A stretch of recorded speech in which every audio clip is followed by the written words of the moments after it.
I'm not hearing anything yet. There's a little bit of a delay, so let's see here.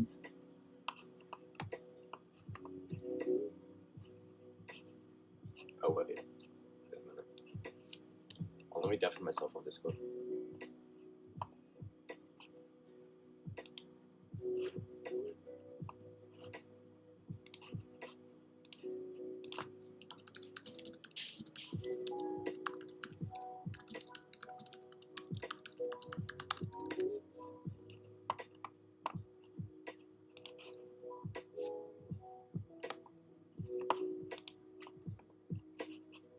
Yeah, I'm not really hearing anything. I'm definitely not hearing the music. I heard my voice a little bit, but it was really quiet. Hold on.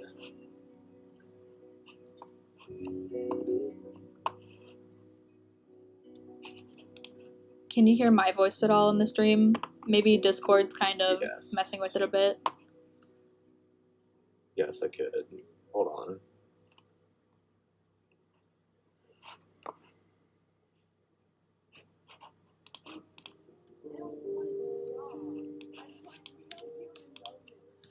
Do you want me to put it on the actual live stream just to do a voice check with Dan? Hold on. Are you on a Mac? Yeah, I'm on a Mac. I'm looking right now, and people are saying that you may require a second program to help it capture desktop audio. I don't know. It was working yesterday, so... Because I had other people watch the stream, and they're like, yeah, it sounds fine. I can hear you and the other person as well, so... I don't know. Maybe it'll work with Zoom. Perhaps. It's worth a try. If not, I'll send you the link to this program. Alrighty. I'll try it out real quick, and you can see how it sounds on your end.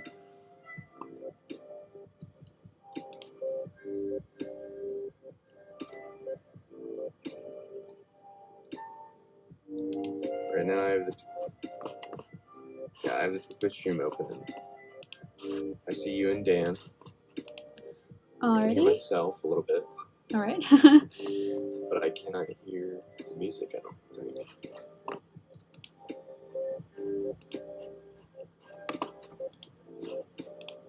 Oh, actually, I can hear it.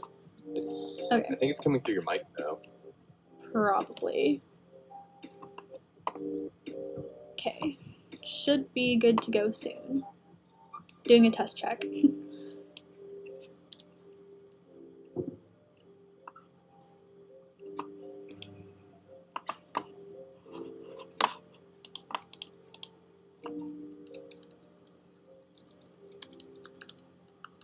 Yeah, from what I can tell, people are saying, like, to capture audio from a Mac, you need an extension. Okay, From currently, I think, judging by the audio quality, it's coming through your mic. Yeah. So, yeah. That's all I can tell you. So do you think we should just go ahead else? and do it? I mean, yeah, you can. I think it'll be okay. Alright. Just message me if there's any difficulties.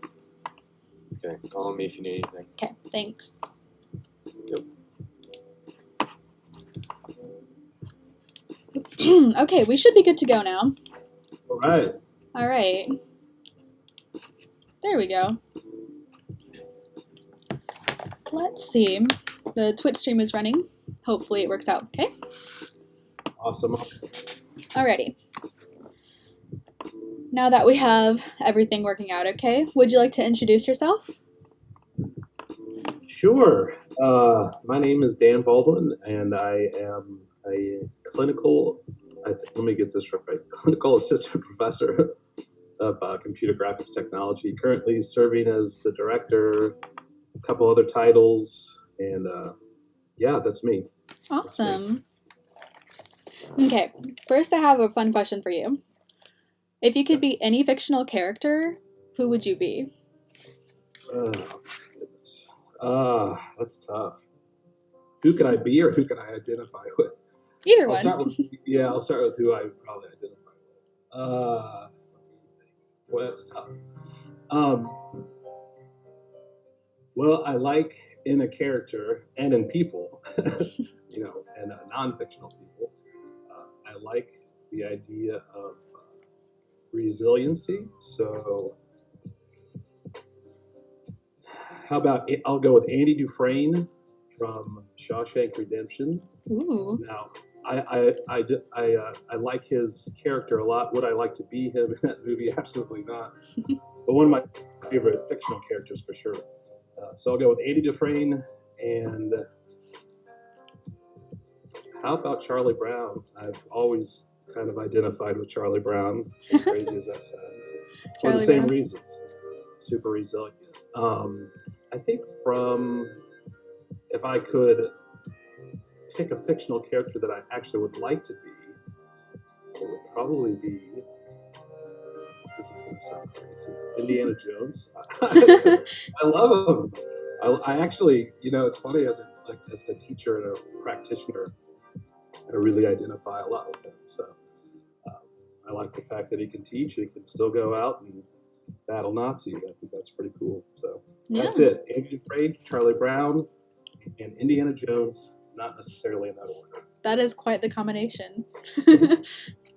Okay. Also, in chat, you guys can ask questions and we will be happy to answer them. Okay. Next question. What is your favorite scary movie?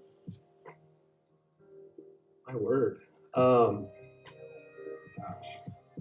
I'm going to look at this from like a biographical perspective, meaning the ones that, in a very linear fashion, the ones that impacted me.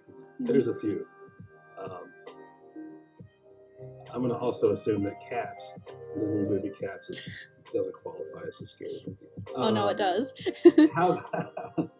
I would say probably the first one would be The Exorcist, which growing up in the late 70s and 80s, formative years like in the 80s as a kid, we were never, ever allowed to watch any kind of horror movie or anything that had like above a PG rating. That actually held true until I was in college. My parents were pretty crazy about this.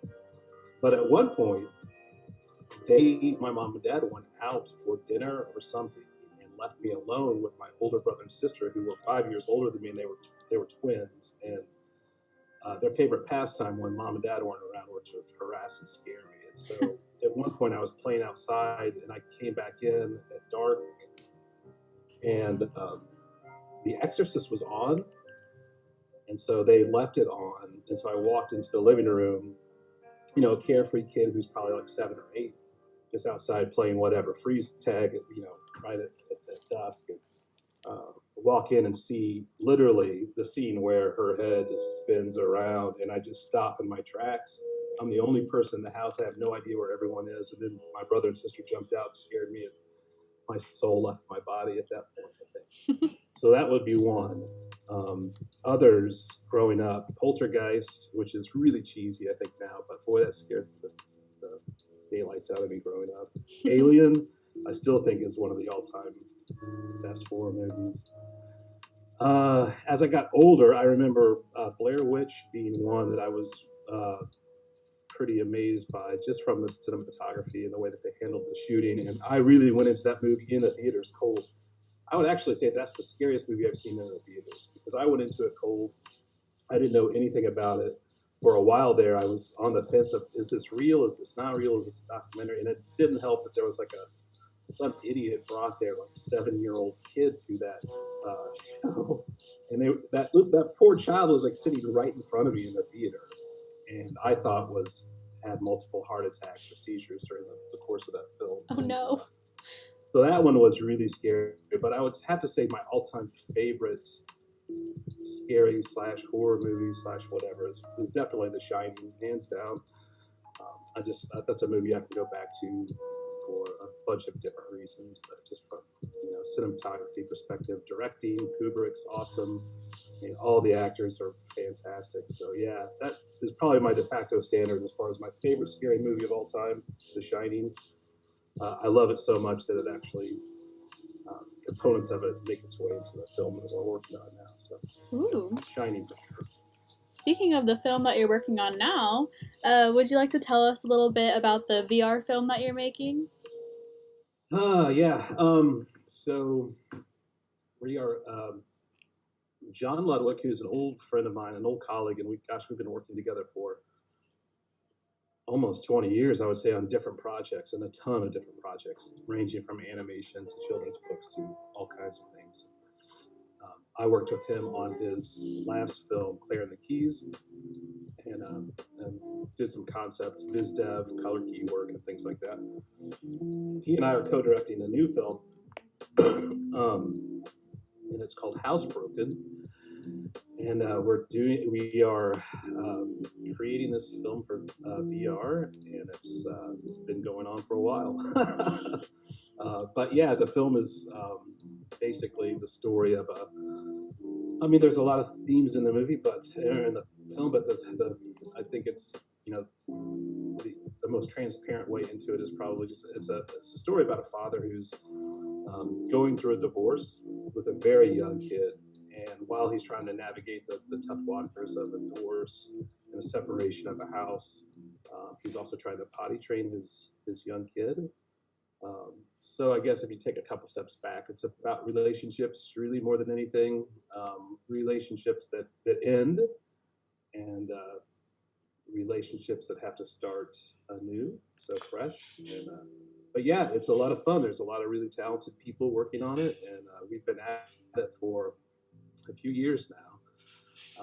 I think from the first time John and I sat down to flush out the story, which was basically like a 24-hour adventure. We had an idea for a film, went up to his house, and we just kind of, for almost 24 hours straight, just kind of drew out on Post-it notes some story ideas and story beats like that, and then literally just taped those all over his wall and then moved them around. And, we kind of emerged from that process about, 18 hours later with a little bit of sleep in there.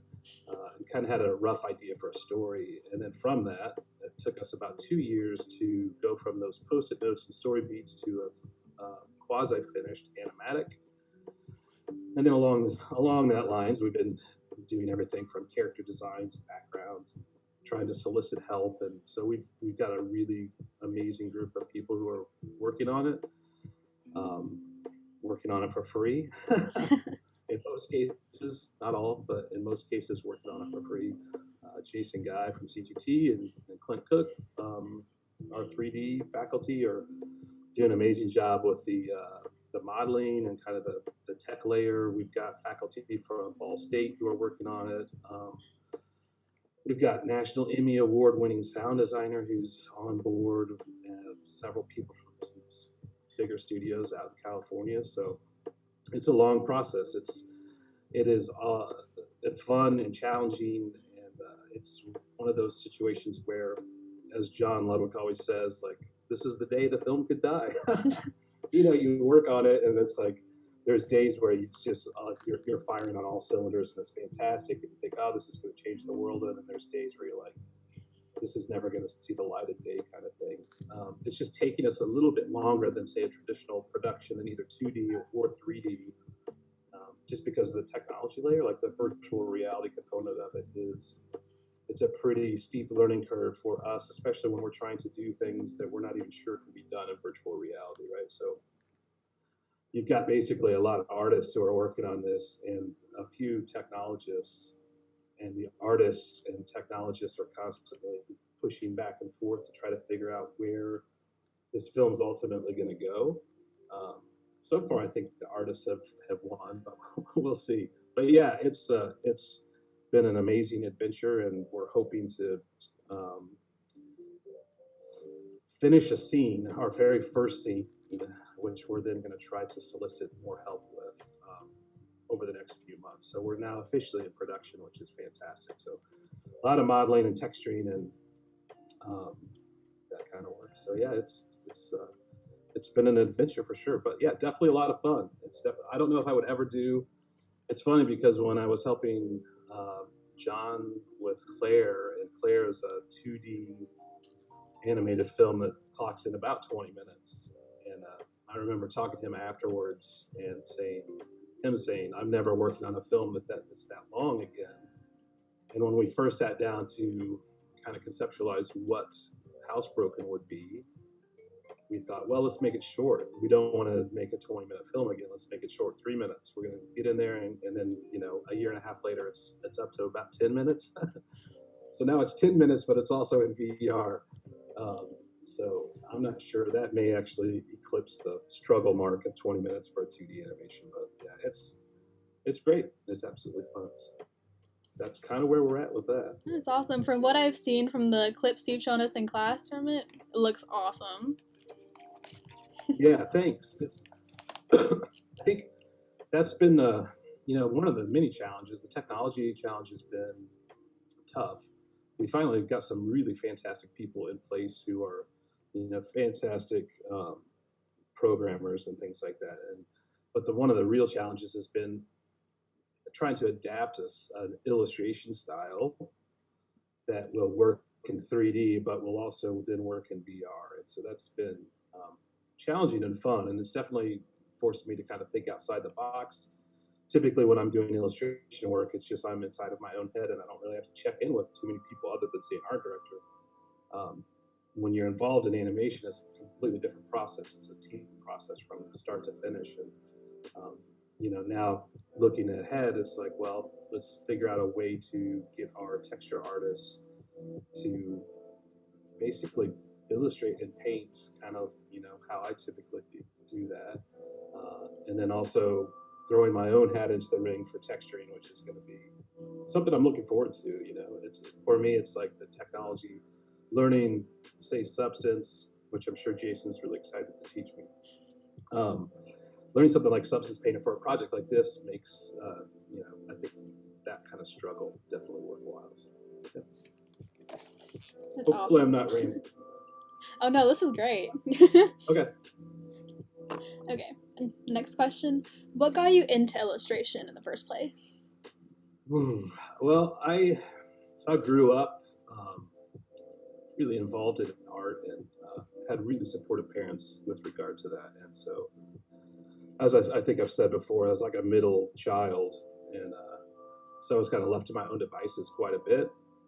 I mean, typically by choice, but I would be just happy just with a stack of paper, and my parents would buy me stacks of paper, and I would just sit at home and draw. And when things got crazy with 3 other siblings running around and dogs and, you know, family life, I just kind of retreat to a room and draw. And I was completely happy doing that. And kind of continued down that path. Never really thought about trying to make a living at it or something like that. It was just kind of like, I don't know, saying it was kind of like an oasis for me is pretty cheesy, but it really kind of was like that.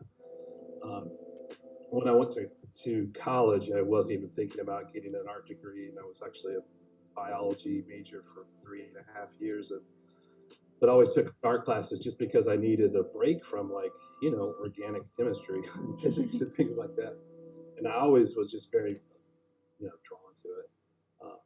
So I ended up switching majors and becoming a painter, you know, in a very traditional school. So I was getting a BFA in painting, and then it was weird. In a lot of ways, I feel like I'm a very much like a blue collar type of person. I don't even know what that means, other than the fact that it's like I like to get in there, get my hands dirty. I like to work. I like to see, like, reap the benefits of my work. I like the craft component of it quite a bit. I fit into the fine art world okay. One of my professors, Bob Barnes, who's an amazing painter, still living, and he was known to give some pretty hard criticism. But one of the things he said to me, and not in a negative way, was, "You paint like an illustrator." And I thought to myself, how dare you? So I thought that was kind of weird. I was like, I'm not sure if I should be offended by the fact that I paint like an illustrator, or you think that he actually said, you don't paint like an illustrator, your paintings are illustrative. And to me, that sounded like an insult. And then I started to think about it, and then I started to retrace kind of where I came up. And, you know, I was always really into Norman Rockwell. Part of the drawing process for me was just like opening up books and magazines. And I loved seeing pictures that people put in encyclopedias and just things like that. So I thought, okay, yeah, I'm illustrative. Like that's a big part of my influence. Like I could not at that school say, one of my favorite painters was Norman Rockwell without getting the side eye. But I still firmly believe is one of the greatest artists of all time. And so I still painted, but then I thought, well, again, from that kind of blue collar perspective, I thought, well, it'd be interesting to, what would happen? Like, what would my world look like if I could get my work out there to more people other than like the, 50 people that show up for a gallery show or something like that. And so again, I'm a big fan of like thinking back about the experiences that you've gone through. And I thought, there was a reason that I'm drawn to like magazines, and there's a reason why I was drawn to like illustrations and encyclopedias and books and book covers. And so I really started to think quite long and hard about that, and then thought, well, I feel like this is maybe where I'm supposed to be headed, and just kind of made that decision. And that took me about 2 years, honestly. It was about 2 years of, what I call the dark years after your undergrad. And they're really dark, by the way, if you have like a BFA in painting. But it's not like a marketable job. So, I mean, I did some freelance. I actually published my first illustration piece during that time, which was a cover for a newspaper. But I still was like, I don't know. I was just kind of floating through life, trying to figure out what I wanted to do. I was bartending. I was doing all kinds of stuff, just living. And at some point, I thought, I need to get serious about this. And my undergraduate education was so amazing, and my professors were so supportive and so, immensely talented. It was almost daunting how good they were. And then I thought, I need the exact opposite experience. So I remember one night closing the bar at like 5 a.m, wiping the bottles down, and just thinking to myself, like, I can't do this anymore. I want to figure out what it is that I'm like, called to do, kind of thing. So I immediately went home. I wrote a list of like the 10 places I'd like to work if, money, experience, and education wasn't an issue. And I could remember some of the things on the list. One of them was like, working on The Simpsons, which I still think would be amazing. Ultimately, that led me to the understanding that's like I needed more training, and I needed more training with technology. So that led me to SCAD, which led me to a really amazing, another set of amazing faculty members who were practitioners in the field. And, it taught me the technology I needed to kind of jump out as a freelancer. I was getting published in grad school already. So, yeah, ultimately, in a span of a few short years there, I went from thinking I was going to be like a gallery painter to kind of getting disenfranchised with that concept a little bit, wanting to be a little bit more like boots on the ground, kind of like getting my hands dirty, solving problems for people, and then actually, doing that from a freelance perspective. So it was cool. It was a long process. Again, if you think back all the way to like my freshman year as a student in college, I'm going to be a doctor. And, 4 years later, you graduate with like 190 credit hours, and, 60 of them are physics and chemistry classes. But yeah, that's kind of the process. It really, for me, it was just about understanding where my strengths were and like what my kind of personality was all about. And then just making steps, even baby steps. Like I can remember, I honestly can remember exactly like it was yesterday. I can remember wiping down I had a horrible night as closing that bar. Some really, drunk, obnoxious college students, locals and whatever, and just thinking to myself, like, but I can remember that day, and I can remember writing that list. And it's funny in retrospect when you look back at small things, especially things that are at the time seem very traumatic and tough to kind of go through, how important those moments were. So I've always tried to kind of listen to my inner voice, for better or for worse. I'll just say that. So following that, out of every like incredible thing that you've done, obviously, what inspired you to become a professor? Healthcare and a study paper. Honestly, I'd like to say something super flowery and romantic, like I felt a calling, like Mr. Holland from Mr. Holland's Opus.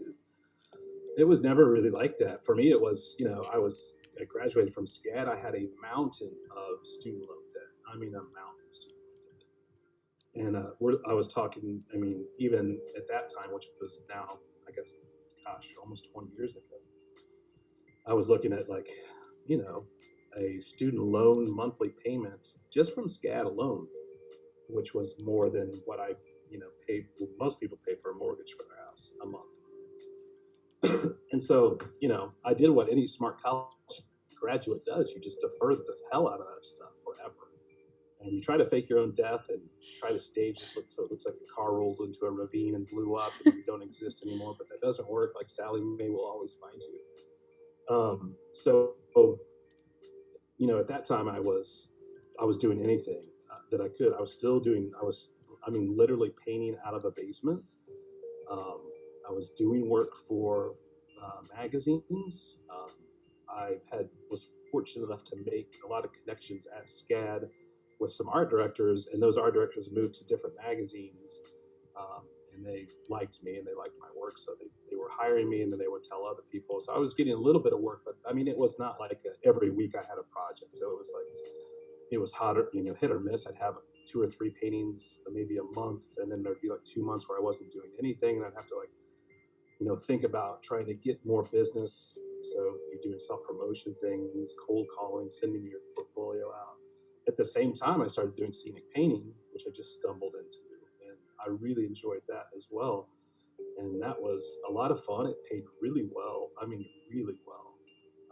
And we did scenic painting for, gosh, a lot of major clients, and did it right in Indianapolis, and they shipped to Orlando and shipped to all over the place. We did it for museums, for casinos. I mean, we traveled. It was a really cool group of people. I still missed working with them. It was kind of a very blue collar kind of experience. It was like everyone checked their egos. They were all super talented painters, right? But you were working right alongside like this, you know, rough looking old dude who was a union carpenter, and he would build sets, and then you would paint them, and then you would be working alongside of, you know, this other rough looking guy. And you just find out just through talking to him, it's like, he used to work at Disney, right? And he used to do sculpture for Disney, and now he's doing scenic painting stuff. So I was doing, you know, a little bit of this, that, and the other, and hustling however I could, doing editorial work for magazines. I was doing scenic painting work, and I was still young. I mean, relatively, you guys won't think I was young, but 27, 28 at that time. And but then I was just like, man, I need something that's a little bit more stable. I passed up jobs. I had, you know, a really good in at Disney doing layout stuff, and I couldn't do the job. I couldn't move out there because of my student loan debt, and that was kind of an eye opener for me. After talking to a few of the layout artists there, they were like, well, it's a great gig when you're working. When you're not working, be prepared to deliver pizzas. And I was like, I can't deliver pizzas. I owe like $900 a month in student loans, so I better be a pricey pizza place. So that was kind of an eye opener. And then I just thought, well, maybe I'll look at teaching. I had done a little bit of graduate like teaching, and at SCAD I helped teach a couple undergrad classes. I liked it. I didn't purposely try to get into teaching. Someone at IUPUI just got a hold of my portfolio and my resume and kind of contacted me and said, can you teach 2 classes? It was actually 3 classes in the spring for us. And I did with any job that came my way at that time, I just said, yep, I can do it. And they were like the 3 hardest class. And one of them was like director. It was like an entry-level director class, which is like an old, like interactive kind of authoring program. Really cool program. I ended up really liking it quite a bit. It was an introductory director class, a advanced director class, and I want to say like a Photoshop class or something like that. And I said, sure, I'll do it. And I didn't know jack squat about director. So I literally went out and bought as many books as I could. I tried to immerse myself, and I was literally like 2 hours ahead of my students from the subject matter. I was never more unprepared. But the adrenaline of that experience actually led to a pretty good classroom experience. And then from that, they were just like, hey, we want to hire you full time. And I said, no thanks. It's too much work and not enough pay. I can make more money like sitting at home in my underwear drawing. And then they said, well, we'll give you more money. So, really, it was the benefits. So, that first comment I made was like, you're actually going to give me money for retirement? I actually can go to the dentist and go to the doctor now? That's kind of a cool idea. So that's it. And then before you know it, that's just kind of your world. So that's how it all started. Nice. Excuse me. Okay. Out of all your projects, like over the whole course of your career, which one has been your favorite? Oh man, that's really tough too. Or you I can kind list a of look couple at it favorites. in a similar way as I look at like what's my favorite horror movie. I look at it from like where I was at the time and like what I was able to do with the skill set that I had at that time. Early on, I would say the very first editorial piece I ever published to me was amazing.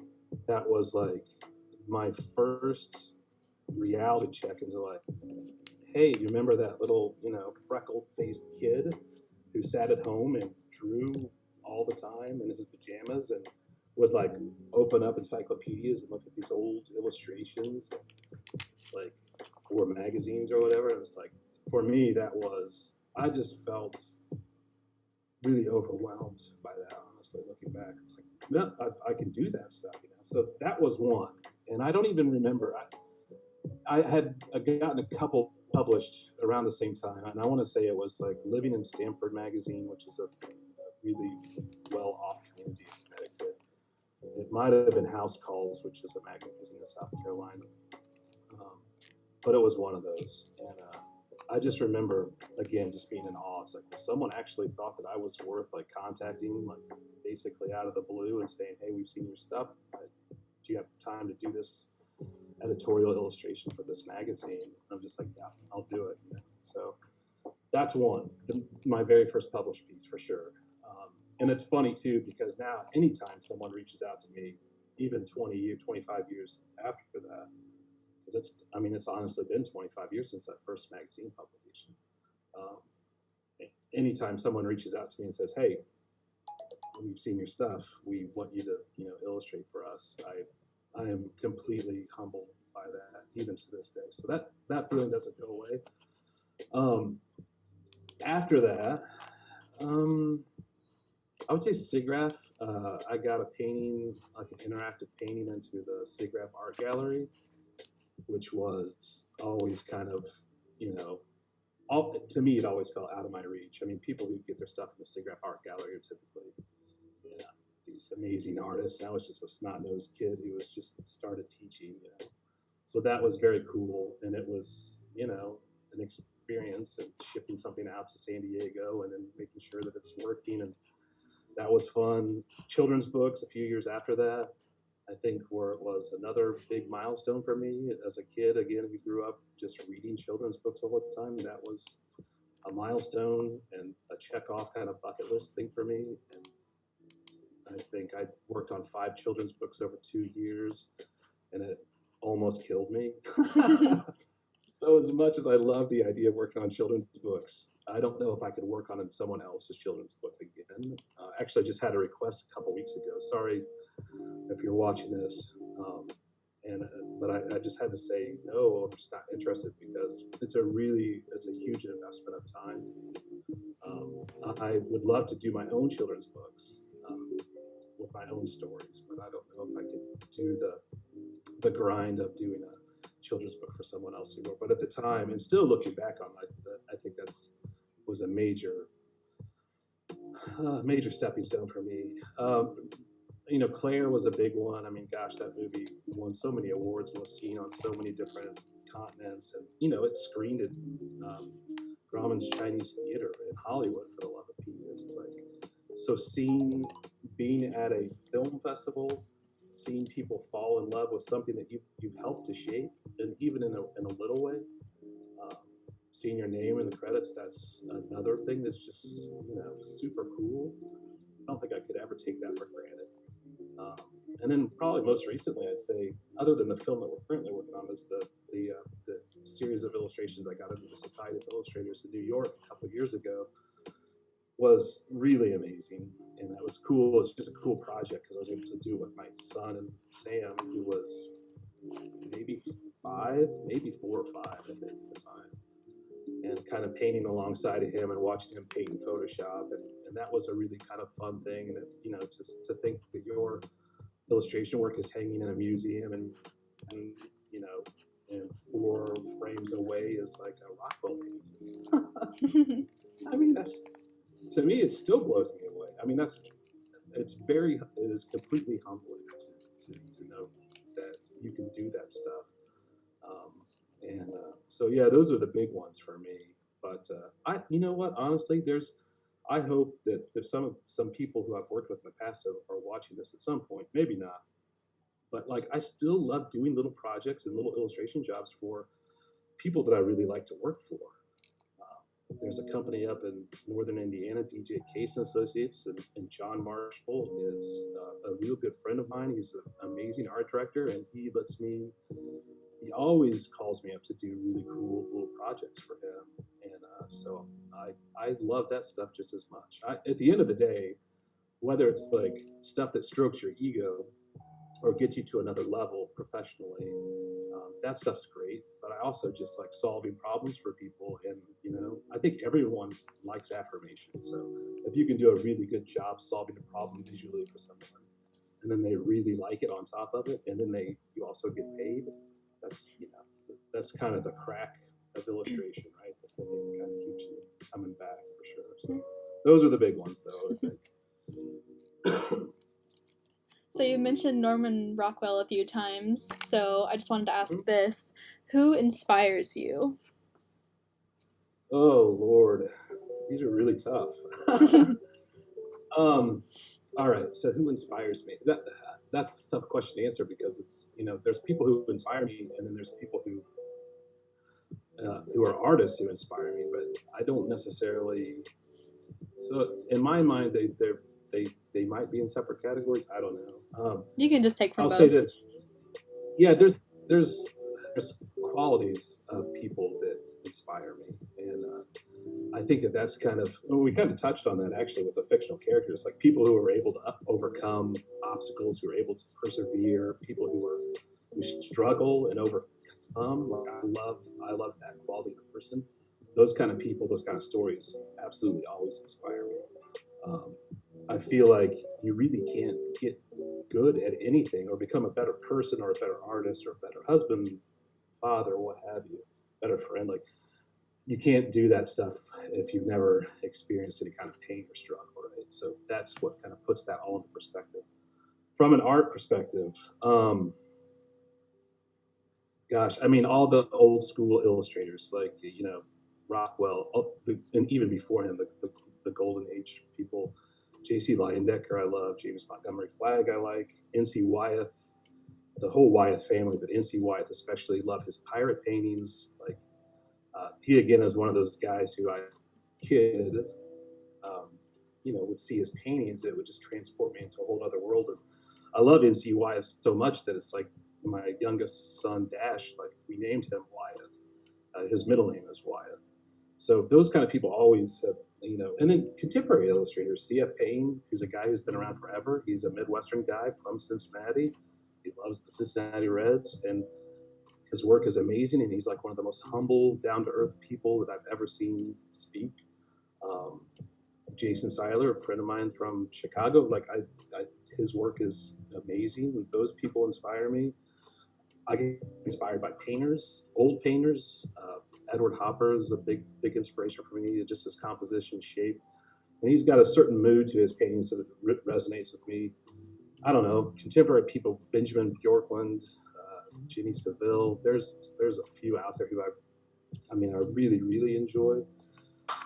I would say over the past 10 years, I've really started to grow in my appreciation for non-illustrators and non-painters. And these are people who have worked in like kind of under the radar in the animation community. Like those people, I've really grown to love their work. So all the Peter Ellenshaw, the guy who did the matte paintings on Mary Poppins, his son Harrison Ellenshaw. I mean, people that I know, John Van Vliet, who I think is probably the best example of an artist that I know personally.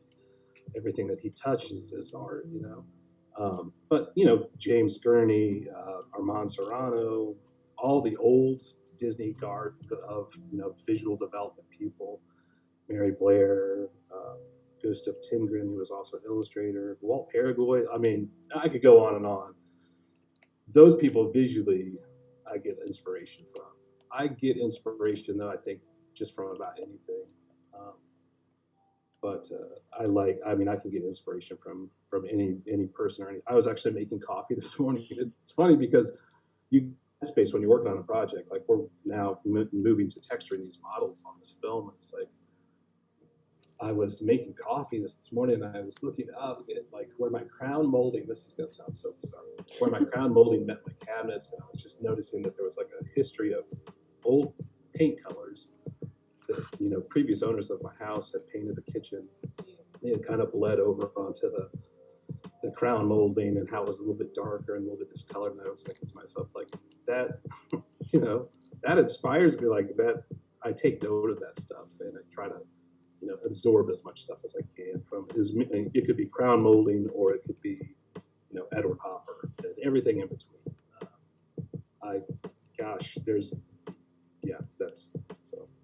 That's what my story. I'm sticking to it. That's it.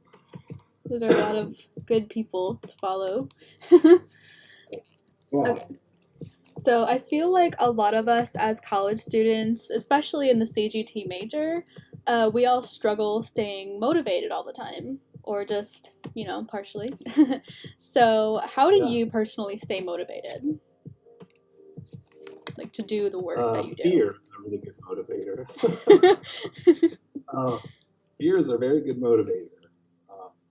I'm not giving away my parenting principles either here. I'm joking. Fear, though, for me is a big one. Fear that I am not going to do the things that I want to do. Really, it comes down to time for me. That's my big motivator. The older you get, the longer you do this stuff. And, everyone who's listening to this, every CGT student is going to have a similar path. Their own path. It may not be similar to mine, but it's going to be their own path. And they're going to have their own inspirations and their own kind of milestones that they hit, and projects that they love to work on. Everyone's got their own story. But for me, as I get older, I think about time way more substantially than I used to. So that, for me, like, the fear of running out of time to do all the stuff that I want to do, that is, I think, the primary motivator for me. Not only the fear of running out of time. In my head, like, I'm imagining like a Grim Reaper, but instead of the Grim Reaper, it's like a giant clock with a scythe kind of thing over my shoulder. It's not just a matter of like a fear of running out of time. It's a matter of a fear of not using my time, as productively as I could. And that is beyond my art and my drive to illustrate or to animate or to direct or do whatever. It could be that, and then also thinking, well, I only have, so many more films I can work on, so many more stories that I can do. But I only have so much time with my kid. My kid just turned, he's 14 months. It's just a few months ago and now he's like crawling, walking around, wreaking havoc. So it's like a fear of missing out time if I devote that time to my craft, like I'm taking away time from my family, right? And that sounds maybe abstract and maybe sad. I don't know, but time for me is the big motivator. When you teach full time, you only have so much time outside of that. You want to be a good teacher. You want to, do the best you can to educate your students and to prepare them and communicate with them. And then outside of that, you only have so much time left. So how do you use that time? And you want to be a good father, a good husband, a good friend. You also want to be a good artist. So yeah, it's time. That is my final answer, Alex Trebek. Time is my major motivator. That does make sense. Okay, so what is your proudest accomplishment professionally? Oh my gosh, I don't know. I mean, any of those that I mentioned earlier, I think would be things that I'm super proud of.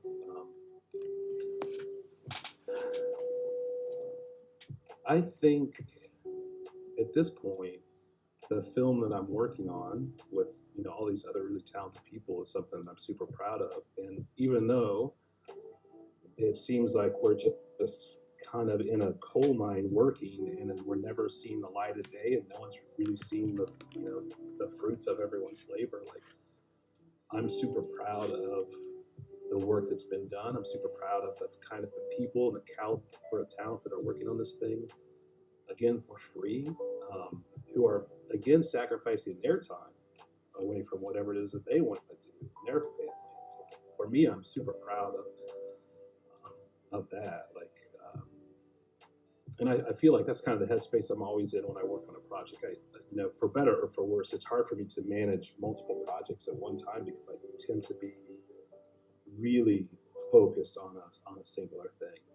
And so, ask me 2 years from now, hopefully when this thing is out of the coal mine and has seen the light of day, what I'm most proud of, and it will probably be different. But now it's that. I mean, there's something, again, very humbling and about having really talented people believing in something and wanting to work on it. And to me, it's so the pride from that is pretty immense. And then also,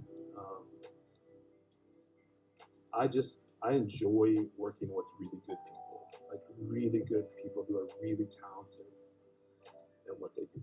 And I like the idea of them making me better, and I like the idea of me maybe possibly helping them to get better in one way, shape, or form. Like this idea of like everyone's in it and everyone's plussing each other to get a little bit better. And we don't I don't want to do a substandard job on pre-production for this film or for concepts for the film or whatever, because I don't want to let these people down. And so that's, yeah, let's say for now, right now, I'm very proud of a lot of things that I've done. But for now, the film that I'm working on, I feel like is the most proud of. Hopefully, other people will get to see it at some point. That'd be really fun to see it. Can't wait for it to be completely finished. Yeah, you and me both. Okay. So, what is your favorite class to teach here at IUPUI? I really try to. Okay, so let me give a little backstory here. I think in the CGT program, I have probably taught well over 15 different classes. When I first came here, I was teaching everything under the sun. And I taught the web classes, I taught the multimedia classes, it wasn't until maybe 5 years into the program where I was actually teaching an illustration class, which sounds crazy, but it was really the truth. And self-promotion class. So I did a little bit of everything. I'm very fortunate now to kind of be involved in classes that I really am passionate about outside of the class. So like the design class, intro to design class, I really love that stuff.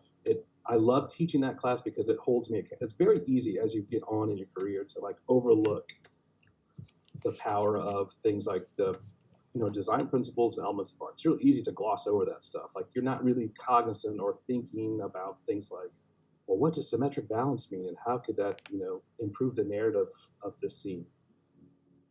What's great about teaching that class is I'm always thinking about it, right? So I love that class, and the illustration class I love too. I mean, it's right in my wheelhouse. I like the animation pre-production class and you're in it, so that class is super challenging for me though, because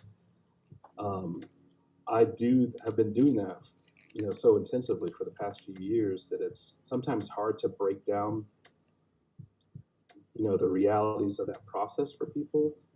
And then it's also disheartening sometimes teaching that class because you put yourself so much passion into it, and then when you see students not reciprocating back, it's like, this is my special baby. Everyone look at I want you to love my special baby as much as I do. And a lot of the students do love your special baby that much. A lot of the students don't. And that is honestly tough. It's a tough pill to swallow from a teaching perspective, because it's like, how can you not love my special baby as much as you should? But that's okay, right? I mean, you kind of work through that. But that's probably my favorite class to teach, because it really involves all the different things that I strive to be good at. But yeah, it's challenging too, because CGT students, some come with like a really good skill set in art and drawing and design and things like that, and some just don't, and that's fine. They can be equally successful. But in a class that really relies heavily upon like a traditional, drawing skill set, conceptual skill set, it's a challenge to teach that stuff. But you know what? I do love interacting with students who struggle in that regard too, because just working with them on their sketches or their concepts or whatever, and showing them, with a few steps, how they can push it to really be better than it currently is rewarding for me too. So all of them. I mean, that's the pat answer. All of them, right? I do like all of them. I love the animation pre-production class personally. I've enjoyed all of the assignments for it. Good. That's good. I mean, it's weird too, because the freshman classes, I am pretty rigid about. We have to learn X, Y, and Z. We're not going to stray from X, Y, and Z. You're going to learn it, and you're going to show me that you understand it. So it's very regimented. By the time I get to, like, say, my digital painting class, or the animation pre-production class, students are much older, they're much wiser, much more talented, just because they've had more life experience. So they're juniors and seniors, and I'm much less structured in those classes. It's just kind of like, okay, here's your assignment, make it really good. So it's kind of funny. The disparity between the two levels is funny for me. So. Yeah, I love that class. Okay, so what advice would you give to incoming freshmen and current freshmen who are starting their academic career? Just some words of wisdom. Oh boy. I would honestly probably give the same advice to freshmen coming into the program and seniors who are leaving. One of which is, you got to be passionate. And I think that was what we saw last night from that stream. And our Bethesda artist was just saying that over and over again, like, you got to be passionate. I feel like that's one of the things that is the biggest predictor of success. Yeah, in my opinion, is passion. Like, you just got to be passionate about it. It's got to be like, it's got to keep you up at night. If it's not keeping you up at night, you got to question if you should even be in the space to begin with. So like a passion and a drive. Some of this, is funny, because when we talk about passion and all the things, these little things that I've done, been lucky enough to like work on over the past few years, it's like every one of those was a product of passion, right? And every one of those was a product of feeding that passion, and then feeding your passion to a point where it was uncomfortable. So it's not always fun to, be up at 3 a.m. drawing. It's definitely not always fun to be drawing or painting 7 days a week. It can be a job, right? But it's like the passion is the thing that's always pushing you. That and the fear of the clock behind you. So I'd say be passionate. That's number one. Passion will yield the fruits of, say, someone who's maybe not as accomplished from a drawing perspective, from a communication perspective. You will see the fruits of passion. You'll see yourself become a better communicator, a better drawer, better 3D artist, what have you. But that stuff just doesn't happen without passion. So be passionate. Show up. That's another one. Just show up. It doesn't mean you have to be on your game 100% of the time, but you need to show up. And so be passionate, show up, be teachable. Yeah, that's a big one. And I, honestly, I would say the same thing to seniors who are graduating. You got to be in the mindset that you're going to be teachable. You're not coming into it with the expectation that you know everything. And if you do know everything, then you shouldn't be in a college classroom to begin with, right? You need to understand that it's like you've got something to learn from everyone, and I mean everyone, and that means from the person who drops you off, from a taxi cab to the custodial person who's pushing a broom to an administrative assistant to a friend to anyone. So always learning from something or someone, and I feel like that is, my goodness, super important, especially from a longevity perspective. If you want to stay, if you want to have longevity in the field, you've got to be teachable. You have to understand that you don't know everything. So let me see if I can recap all the things. Being super passionate, showing up, just the act of showing up, being teachable, and honestly, I would say, this is hard sometimes, being humble. Like, I feel like that's a big one too. Not letting, when you do have little successes, not letting that stuff go to your head, and not letting that stymie you from moving on to your next kind of goal. But yeah, those would be the big ones. And honestly, I would say the same thing to a freshman as I would to a graduating senior. Those things are all really, really important. But for me, it's passion. I rally behind passion, and that's probably why some of the, even like the Andy Dufresne character, like, he had a quiet passion about him. But I get fueled up by seeing people who are passionate, and I don't care who it is, and I don't care what your background is or what your profession is, but if you're passionate, like, I'm buying into it. And so I love that. So that's the big one. Okay, so here's a fun question for you. Okay. If you could have like a dream project, what exactly would your dream project be that you could work on? Well, that's tough.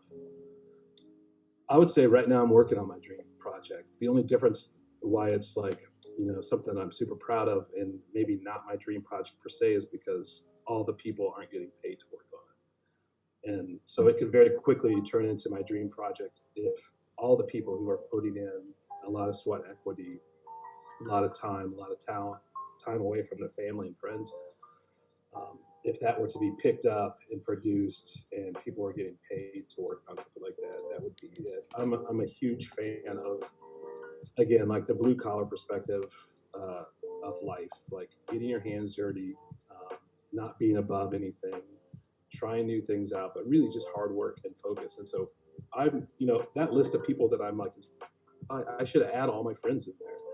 The vast majority of my friends are people who are grinding it out on a daily basis. They're teaching, but they're also artists, and they're trying to like find that balance. And so, yeah, my dream job would be working alongside of those people that I've known for Jason, Glenn, John Little, people like that. Good friends of mine, like great friends of mine. And but I would love to work on a project with them where we all level up. And whatever leveling up to Jason means, which is maybe the same or different than mine or Clint's or John Ludwig's or whatever, but that we all kind of level up and we level up together, to me, that's a dream project, right? So yeah, that's my thoughts on that. It's very nice. Okay, so we're approaching an hour, so I have one last question for you. Okay, so had it in my head. Oh yeah, so what advice would you give to a graduating senior who is about to enter the workforce? I mean, honestly, it would be a lot of the same stuff that I would say to an incoming freshman. To me, I don't really see. There's not much. It's funny because if you look at the continuity, like the linear line from like I'm a student studying this stuff to I'm a professional studying this stuff. It's not like one starts and ends, and then all of a sudden you're out of school and you become a professional. For me, it's like all one line. And so a lot of the things that I would say to an incoming freshman, I would say exactly to a graduating senior. You're not done learning. Don't ever be done learning. Yeah. You're never done developing your skill set. You need to bring passion to your projects and to your career and to the people around you. You need to be humble, right? You need to be a decent person to work with. I think in the world of social media, which I try to stay very clear of, very purposely, but even over the past few months, I'm like, I need to maybe get on Instagram or something like that to kind of promote not only my illustration work and things like that, but maybe the film and some other things. And as I start to I'll like creep around on Instagram for a little bit, and the stuff that I see is amazing, and it's like, some of it's even. But I look at that stuff and I think, man, this is like the opposite of being humble. And I know that a lot of people are using it just as it's a work vehicle. They're trying to solicit work, trying to get work.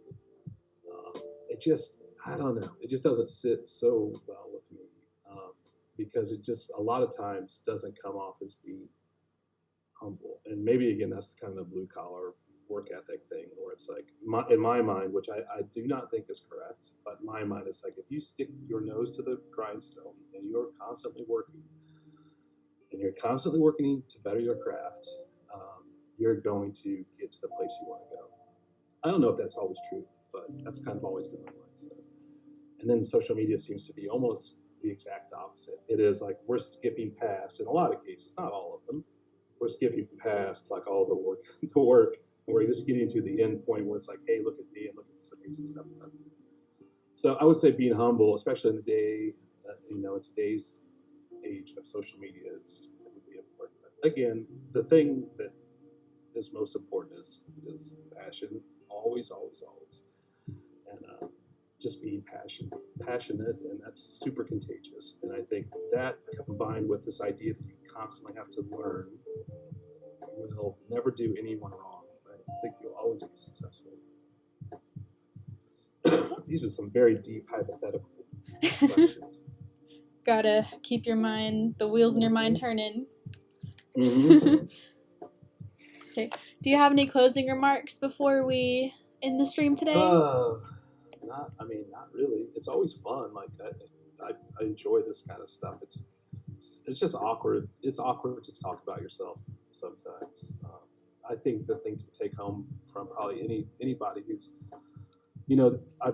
I've mentioned a couple times today some of the really great people that I studied under, and it's like, you tend to hold those people up on a pedestal, but they're really no different than anyone else, and especially people on social media. And actually, that was something that was brought up again last night on the stream as I was sitting there watching that, was people are all going through the same thing, and especially people in this field. Everyone's always trying to get better, and sometimes you're faking it a little bit, sometimes you're actually making it, but I think just putting one foot in front of the other is always a really good approach to accomplishing goals, which I think is kind of what life may be about in some ways. I don't know. Are there questions? Is there anybody on the stream? Is it just me and you? Does anybody have any questions or anything? We have 4 people watching, and is there any questions from people in chat? There's a bit of a delay, so. It's fine if there's not. Jason Guy was in the chat earlier. He's while we were talking about the VR movie, VR film, he said he still needs. What kind of asset? He said he still needs the concepts. Yeah.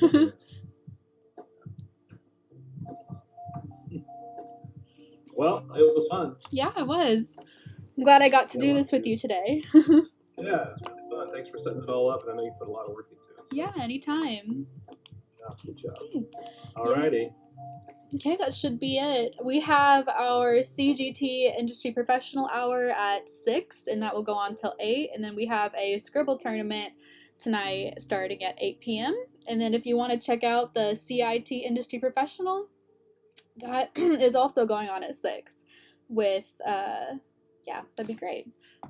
So we'd love to have you all again. Hey, well, I enjoyed it. Thanks a lot. Yeah, Jordan. tink you so much. Good rest of your day. You See you too. tomorrow. Thank you. All right. Bye. Bye.